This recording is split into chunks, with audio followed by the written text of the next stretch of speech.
She worked here for about 10 years. She said that the shooter was on a second floor, according to his wife.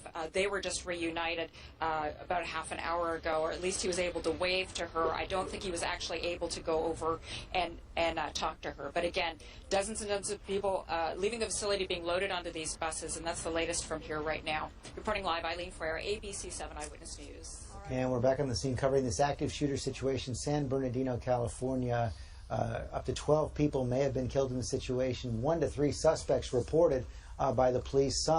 At least one may have gotten away in a black SUV. We're joined now by Matt Olson, the former head of the National Counterterrorism Center. Matt, take us inside what will be happening in the National Counterterrorism Center right now when they get report of a mass shooting like this in San Bernardino. Right, George. So absolutely inside the National Counterterrorism Center, as well as the rest of the intelligence community, the analysts are scrubbing the databases for any indication, first, of any threat warning involving this location. So anything that would give any insight as to who's involved and their motivation. They're also feeding that information or any related information to the FBI, which then is, of course, on the scene and in touch with the local police. So they're trying to maintain that connection between the federal level and the local level there in San Bernardino. And Matt, educate me here a little bit. Will the Counterterrorism Center have been tuned in to both those who have been motivated from groups overseas like ISIS and those who might be representative or inspired by extremist groups here in the United States? So generally, the intelligence community, NCTC, is focused on threats emanating from overseas.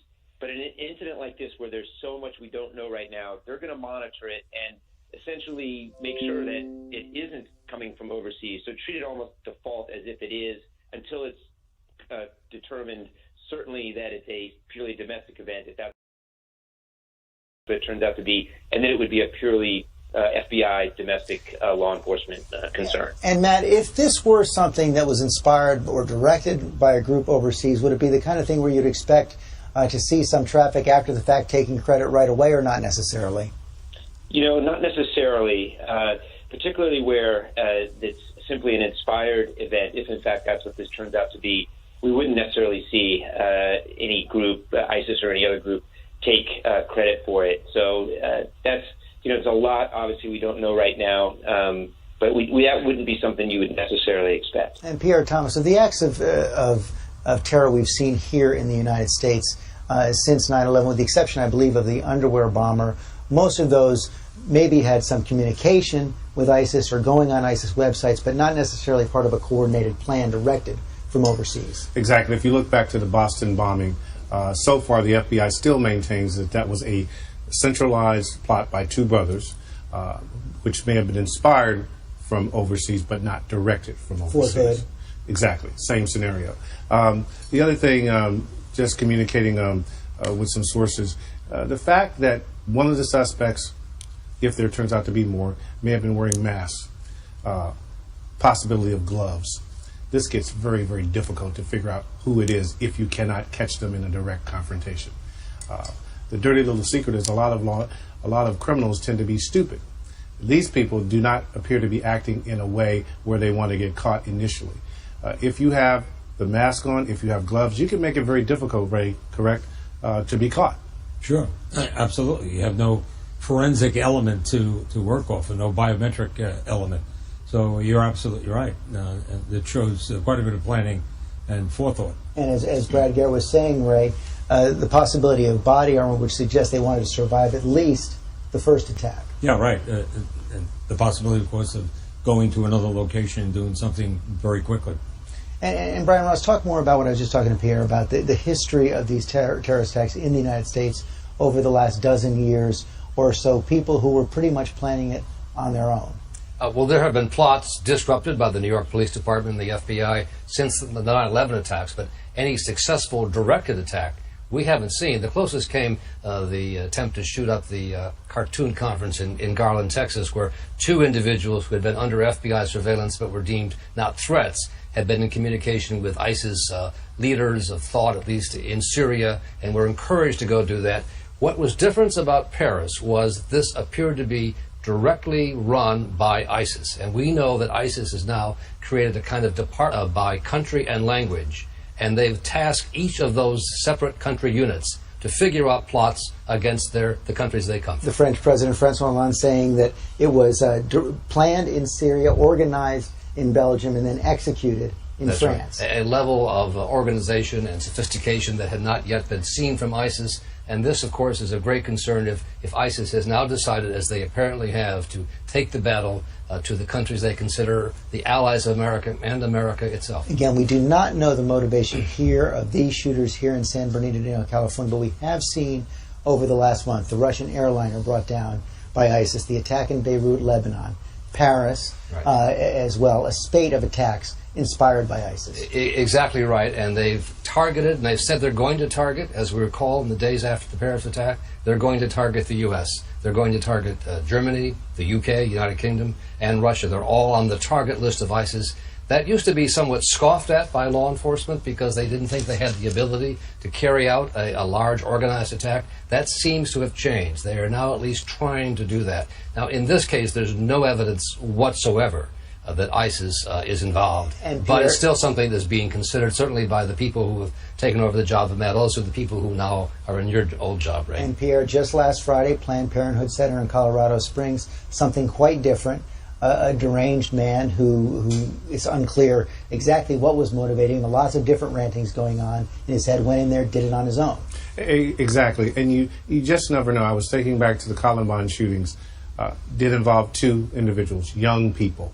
So it's rare, you have had situations where there's been domestic terrorism where there are two individuals working in concert with a very specific target, very specific plan that does not turn out to be terrorism. And Matt Gutman on the scene there in San Bernardino County right now. We're learning a little bit more from an eyewitness, Brandon Hunt, who works at the Inland Regional Center, said there was some kind of an event. It was a banquet for county personnel in that area where the conference room is, where the police have been especially focused on in the last hour or so. What more are you seeing now, Matt? What we're seeing is actually the enormous scale of this scene right now. We keep getting pushed back by the officers. You can see a gentleman here putting up some police tape. There are literally hundreds and hundreds of police cars, highway patrol, sheriff's department, helicopters, fire department, ambulances, all on the scene here trying to control it. And we're still taking some of those eyewitnesses that you just mentioned at the banquet and at their offices at the IRC out of there, trying to process them. And we're hearing more and more as well about what eyewitnesses saw. One man told me he just spoke to his niece, who said that she was outside on a break when she saw three gunmen open fire, going in and begin to fire. SWAT teams eventually pulled her out, and as they did everybody else, getting them to safety. Other people said that they were outside of the building and in the helter-skelter didn't know where to go. They were told by a security guard either go. Clearly rattled by what happened. But Matt, let me just underscore there. You're saying you spoke with an eyewitness who definitely saw three shooters? He spoke to his niece, who definitely saw three shooters. She said categorically there were three. But again, we've been to so many of these shootings, and in Paris as well. We were there. Eyewitness testimony is notoriously fallible, but it is possible, and that's what police have been saying. And clearly, there are eyewitnesses out there who are saying there are up to three of those gunmen either out on the loose or still in that building. Okay, Matt, thanks. We're going to go to another eyewitness coming in through our affiliate, KABC. Well, at least we know she's safe. She's at the golf course, so that's the good news. You've got some good support here, too, right? I and do. You guys know each other. I'm a principal at Lancashire Elementary, so she's my teacher. So, yes, we're here to support each other. That's what we do as a family. How has this been for you? Obviously, I mean, we can see from Olivia, this is heartbreaking. I mean, I don't know. I'm lost for words right now. So I just want to make sure our daughter's safe and the others. But thank you. Okay, well, thanks so much. Thanks for speaking with us. And we know that she's safe. She's been at the golf course, so it's just a matter of time, right? Absolutely. Okay, well, thanks so much. I appreciate that. Again, as you can imagine, just horrible having to wait for her loved one. But again, her daughter did let her know that she is at the golf course. She is safe. It's just a matter of coming out with the groups of people like we've been watching all afternoon, or at least for the past hour, to get loaded onto these buses to be interviewed by police. That's the latest from here. Eileen Frere, ABC 7 Eyewitness News. William, thank you very much. Also, we're learning President Obama, as you said, Pierre Thomas has been brief. He told Nora O'Donnell at CBS that he's waiting for more details. He, as your sources have said, can't say any more about who's responsible or why the shootings took place. Exactly. We now know the FBI, ATF, and federal officials are on the scene working with the local authorities. We also believe there will be a series of conference calls where they will offer additional resources. Everyone, again, is trying to get their head around what this is because, again, depending on what it is, the federal response could be significantly large. But for right now, Ray Kelly, former New York Police Commissioner, as Pierre said, the FBI, ATF, Homeland Security on the scene, but the San Bernardino County Sheriff's Department is in the lead.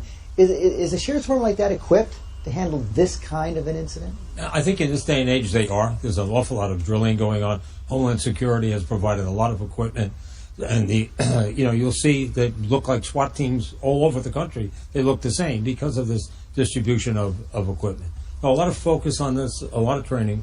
Active shooter is definitely a topic of discussion throughout law enforcement. And Steve Gomez, when something like this takes place, you're formerly FBI agent, how do they divide up the responsibilities?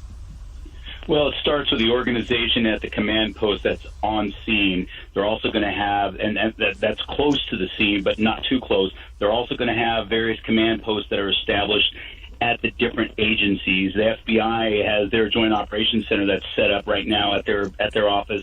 So does ATF. But you have that main command center that's nearby, and everybody's coming over to that location.